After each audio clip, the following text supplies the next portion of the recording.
નમસ્કાર બાળકો, સ્વાગત છે તમારું પોતાની યુટ્યુબ ચેનલ ક્લાસર એકેમાં. ચાલો આપણે શાળામાં આવેલી નવી સ્વાધ્યાયન પોથી જેમાં તમામ વિષયોના પ્રશ્નો સ્વાધ્યાયન પોથી ભાગ નંબર 3માં ધોરણ 7માં પ્રકરણ 5 ભૌતિક અને રાસાયણિક ફેરફારો વિષય વિજ્ઞાનમાં. તો આપણે પ્રકરણ નંબર 5ના તમામ પ્રશ્નોનું સોલ્યુશન કરીશું. પ્રશ્ન નંબર 1.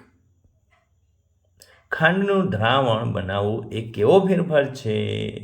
ભૌતિક, કેમ કે ખાંડ ઘન સ્વરૂપમાં હોય, પાણીમાં ઉમેરી ઓગાળો એટલે ખાંડ એ ઘન સ્વરૂપમાંથી પ્રવાહી સ્વરૂપમાં ફેરફાર થશે. બીજું, ઘાટ લાગવો એ કેવી પ્રક્રિયા છે? તો કે રાસાયણિક પ્રક્રિયા છે, કેમ કે વાતાવરણમાં રહેલા ઓક્સિજન સાથે ભેજનું રાસાયણિક પ્રક્રિયા થવી જેના કારણે કાટ લાગે છે. ત્રીજું, નીચેના પૈકી કયા સ્થળે લોખંડ કટાવાની પ્રક્રિયા ઝડપથી બને છે? તો કે દરિયા કિનારે. ચોથું, નીચેનામાંથી કયો રાસાયણિક બદલાવ છે? ઈંડાનું બફાવું.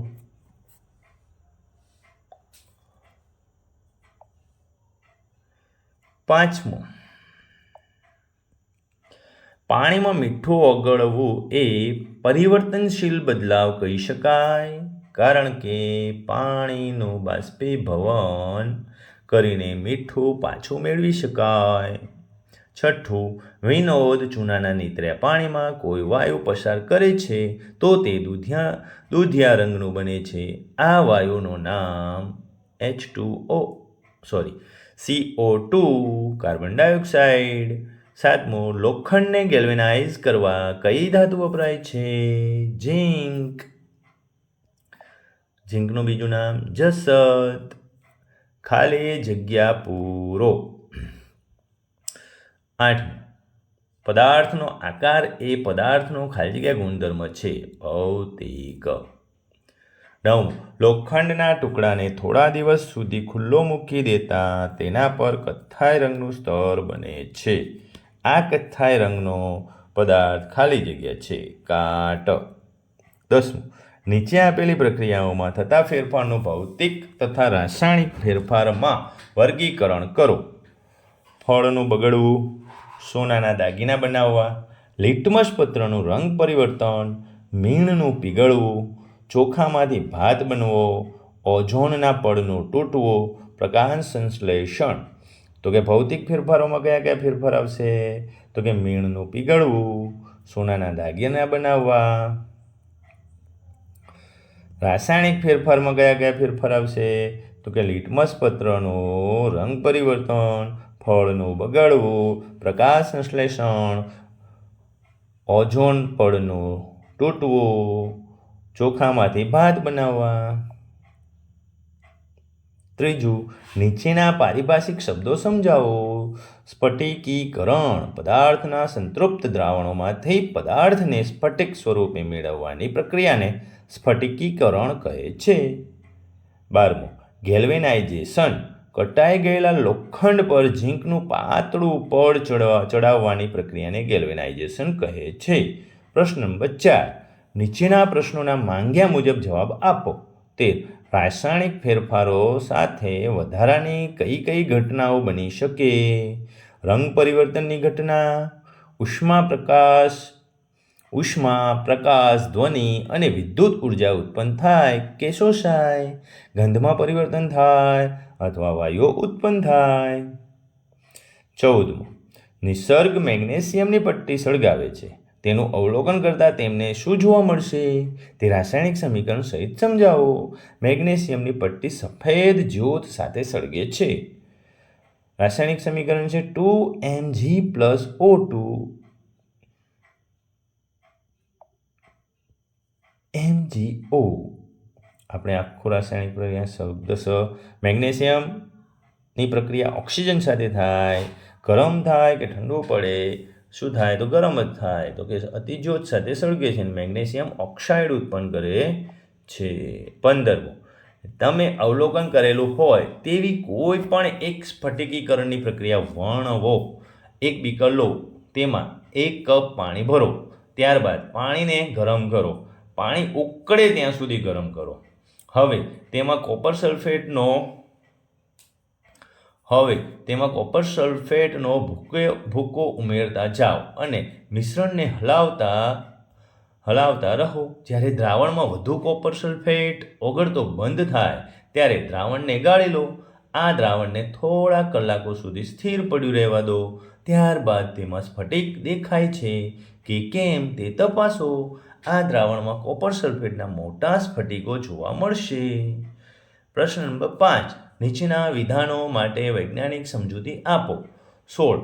વૈદિક પોતાના પર ઘરની દિવાલને ચૂનો કરે છે. થોડા કલાકો સુધી તે દિવાલ એકદમ સફેદ દેખાવા લાગે છે. તો આવું શા કારણે થતું હશે? થોડા સમય પછી ચૂનામાં રહેલ ભેજ પાણી સુકાઈ જાય છે, તેથી ચૂનો થોડા સમય પછી સફેદ દેખાવા લાગે છે. 17. મિતેશભાઈ પોતાના ઘરના બારી બારણાની નવી જાળીને કલર કરે છે.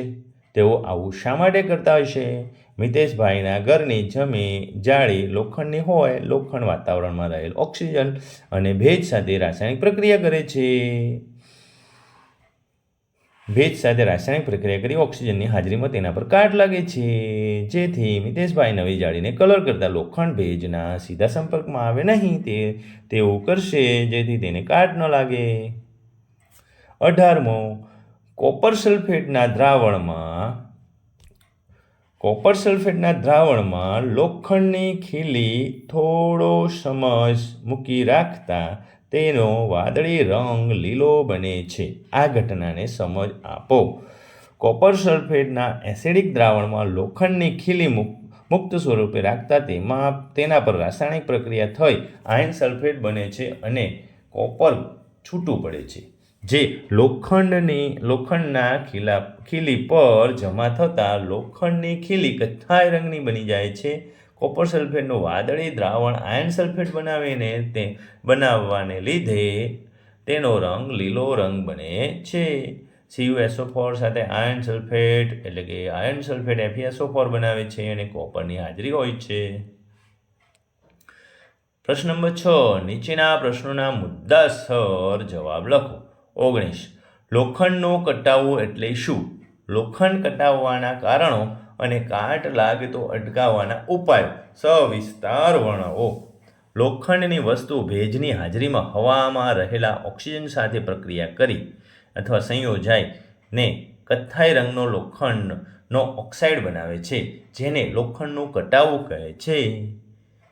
કાટ લાગવાના કારણો: લોખંડની વાતાવરણમાં ઓક્સિજન અને ભેજ વચ્ચે રાસાયણિક પ્રક્રિયા થવી, તેના લીધે કાટ લાગે છે.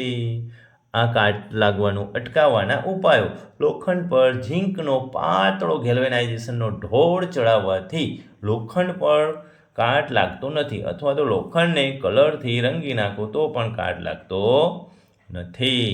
પ્રશ્ન નંબર 20. એવા કોઈ પણ 3 ફેરફારોના નામ આપો કે જેમાં ભૌતિક અને રાસાયણિક બંને પ્રકારના ફેરફારો થતા હોય. મીણનું પીગળવું, બરફનું પીગળવું, લોખંડનું કટાવવું. 21. ઉલટાવી શકાય તેવા અને ઉલટાવી ન શકાય તેવા ફેરફારોના બે ઉદાહરણ આપો. ઉલટાવી શકાય તેવા ફેરફારો: 1. કાગળમાંથી હોડી બનાવવી. 2. પાણીમાંથી બરફ બનાવવો. ઉલટાવી ન શકાય તેવા ફેરફારો: 1. શરીરની વૃદ્ધિ થવી. 2. ફુગ્ગાનું ફૂટવું. 22. મીણબત્તીનું દહન થવું તથા મીણબત્તીનું પીગળવું એ બંને જુદા જુદા પ્રકારના ફેરફાર ગણવામાં આવે છે. સમજાવો. મીણબત્તીનું દહન થવું એ ઉલટાવી ન શકાય તેવો ફેરફાર છે, જ્યારે મીણબત્તીનું પીગળવું એ ઉલટાવી શકાય તેવો ફેરફાર છે. 23. પ્રયોગશાળામાં કાર્બન ડાયોક્સાઇડ વાયુની બનાવટ આકૃતિસહ સમજાવો. તો પહેલાં આપણે આકૃતિ દોરી નાખો કે 2 કસનળી છે, એમાં થોડા સુધીના દ્રાવણો, ચૂનાનું નિત્રિત પાણી અને કાર્બન ડાયોક્સાઇડ અને વિનેગર ભરીને એક બાજુથી વિનેગરના બેકિંગ સોડાવાળી જે કસનળી છે એને ટાઈટ બૂચથી બંધ કરી દો અને બીજા બાજુ એનામાં નળી પોલી નળી પસાર કરો. શું કરીશું તો કે કસનળીમાં 1 ચમચી વિનેગર લો, તેમાં 1 ચમચી બેકિંગ સોડા નાખો, વાયુના પરપોટા નીકળતા દેખાશે. આ વાયુને તાજા બનાવેલા ચૂનાના નીતર્યા પાણીમાંથી પસાર થવા દો. તેનું શું થાય છે અવલોકન કરો. પ્રશ્ન નંબર 7. નીચેના પ્રશ્નોના એક વાક્યમાં જવાબ લખો. 24. ફળનું પાકવું એ કેવો ફેરફાર છે? કેમ? ફળનું કેવો ફેરફાર છે તો કે ઉલટાવી ન શકાય તેવો ફેરફાર છે. પાકેલા ફળને ફરી પાછું કાચું બનાવી શકાતું નથી. 25. દૂધનું ફાટવું એ કેવો ફેરફાર છે? કેમ? ઉલટાવી ન શકાય તેવો ફેરફાર છે. બગડેલા દૂધને પાછું મૂળ સ્થિતિમાં ફેરવી શકાતું નથી. 26. નીચેની પ્રક્રિયા પૂર્ણ કરો. CaOH twice plus CO2. ગરમીનું પ્રમાણ CaCO2 પ્લસ H2O. ગરમ કરવાની પ્રક્રિયા, ગરમ થવાની પ્રક્રિયા. CaCO2 ઉત્પન્ન થાય પ્લસ પાણી H2O છૂટું પડે છે. 27. તમારા ઘરે લોખંડની વસ્તુ પર લાગતો કાટ અટકાવવા માટે 2 પદ્ધતિ લખો. લોખંડ પર ગેલ્વેનાઇઝેશન કરાવવું, કલર કરાવવો, તેના પર ગ્રીસ કે ઓઇલ લગાડવું. 28. નીચેનાનો ઉપયોગ કરી એક રાસાયણિક સમીકરણ બનાવો. પાણી, આયર્ન ઓક્સાઇડ, હવા અને આયર્ન. તો કે આયર્ન Fe+O2, ઓક્સિજન વત્તા H2O અને હવાની હાજરીમાં મુક્ત સ્વરૂપે Fe2O3 એટલે કે આયર્ન ઓક્સાઇડ બનાવે છે. 29. વાદળનું બંધાવું એ રાસાયણિક ફેરફાર છે કે ભૌતિક ફેરફાર? કેમ? વાદળનું બંધાવું એ ભૌતિક ફેરફાર છે, કારણ કે તે જળચક્રની પ્રક્રિયાની ઘટના દ્વારા વાદળ બંધાય છે અને તેના દ્વારા વરસાદ આવે છે અને તે જ પાણી વરાળ બને છે અને ફરી પાછું વાદળ બંધાય છે. 30. ચૂનાના નીતર્યા પાણીમાં કાર્બન ડાયોક્સાઇડ પસાર કરતા તે દૂધિયા રંગનું બને છે. કારણ આપો. કારણ કે ચૂનાના નીતર્યા પાણીમાં કાર્બન ડાયોક્સાઇડ વાયુ પ્રક્રિયા થઈ કેલ્શિયમ કાર્બોનેટ નામનો સફેદ દ્રાવ્ય પદાર્થ ઉત્પન્ન કરે છે. આથી દ્રાવણ દૂધિયું બને છે. ઓકે બાળકો, શાંતિથી સારા અક્ષરે નોંધ કરો. આવજો.